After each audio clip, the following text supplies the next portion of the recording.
एक बार की बात है, रमेश को एक शादी में जाना था और उसे अर्जेंटली एक कैरेज घोड़ा गाड़ी की जरूरत थी।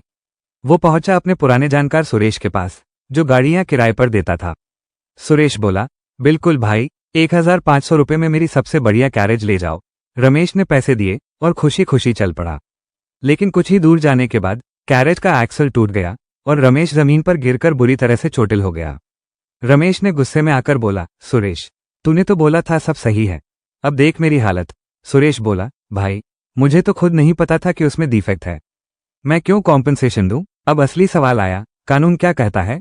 प्रोविजन, कानूनी प्रावधान, सेक्शन 150 इंडियन कॉन्ट्रैक्ट एक्ट 1872। जब कोई इंसान अपनी चीज किसी और को हायर पर देता है यानी किराए पर देता है, तो उसे यह एंश्योर करना होता है कि वो चीज सेफ और डिफेक्ट फ्री हो।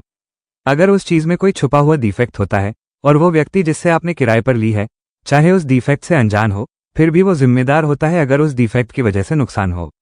निष्कर्ष, कंक्लूजन, सेक्शन 150 के हिसाब से जब कोई चीज हायर पर दी जाती है तो बेलर यानी सुरेश की जिम्मेदारी बनती है कि वो इंश्योर करे कि गुड्स सेफ हैं, चाहे उसे डिफेक्ट के बारे में जानकारी हो या ना हो। अगर उस डिफेक्ट की वजह से बेली यानी रमेश को नुकसान होता है तो बेलर लायबल होता है। इसलिए सुरेश को रमेश को कॉम्पनसेशन देना पड़ेगा, क्योंकि ये उसकी जिम्मेदारी थी कि कैरेज सेफ हो।